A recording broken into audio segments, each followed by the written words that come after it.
Welcome সবাইকে আমার YouTube চ্যানেলে। এই গাছগুলো তোমরা কম বেশি সবাই জানো, এগুলো হচ্ছে পর্তুলাকা বলে বা হচ্ছে মস্টস বলে, কেউ 9 o'clock কেউ 10 o'clock বলে। গ্রীষ্ম ও বর্ষাকালে একটা ভালো ফুল বলতে পারো না, শুধু গ্রীষ্ম বর্ষা বলাটা ভুল হবে, বলতে গেলে সারা বছরই ফুল হয়। আমার এই গাছগুলোতে তো সারা বছরই 12 মাসই ফুল হয়েছে। তো এই ডালগুলো কিভাবে কাটি এবং কিভাবে চারা তৈরি করি সেটা আজকে দেখাবো।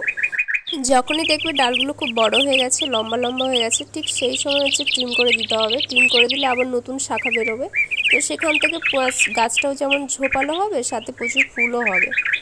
আর তার জন্যই আজকে ট্রিম করা, যাতে পরে যে গ্রীষ্মকাল বা বর্ষাকালে আরও যাতে ভালো ফুল আসে তার জন্যই। তো এখানে আমার টোটাল 7টা টব রয়েছে, তো প্রত্যেকটার দুটো একটা কালারের দুটো করে রয়েছে, পিঙ্ক, ইয়েলো, হোয়াইট আর অরেঞ্জ। এর থেকে আরও ছোটো করে ট্রিম করা যায়, তো ট্রিম করতে গেলে একটু মায়া লাগে, তো তাই এগুলো রেখে দিয়েছি একটু বড় বড় করে। প্রচুর আগাছা হয়েছে, তো আগাছাগুলো এখন পরিষ্কার করে দিতে হবে। আর এগুলো না তুলে দিলে হচ্ছে মাটির সব খাবার এমনি খেয়ে নেবে। এগুলো সবাই চেষ্টা করবে, কোথাও দেখতে পেলে অবশ্যই বাড়িতে নিয়ে এসে লাগাবে, কারণ সত্যি খুবই ভালো ফুল। সারা বছর তো ফুল পাবেই পাবে, আর দেখতে এত সুন্দর লাগে যখন একসাথে ফুল ফোটে।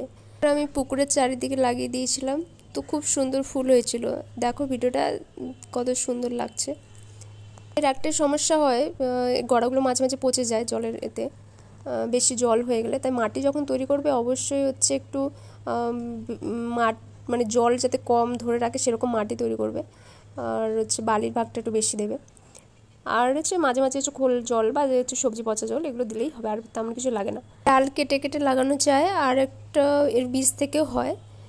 ট্রিম করার পর এতগুলো ডাল বেরিয়েছে, তো সবগুলো পট আমার ট্রিম হয়ে গেছে। ট্রিম করা ডালগুলো নিয়ে কি করলাম পরের ভিডিওতে অবশ্যই দেখতে পাবে। আর আজকের ভিডিওটা যদি ভালো লাগে একটা like, comment, share and subscribe করে দিও।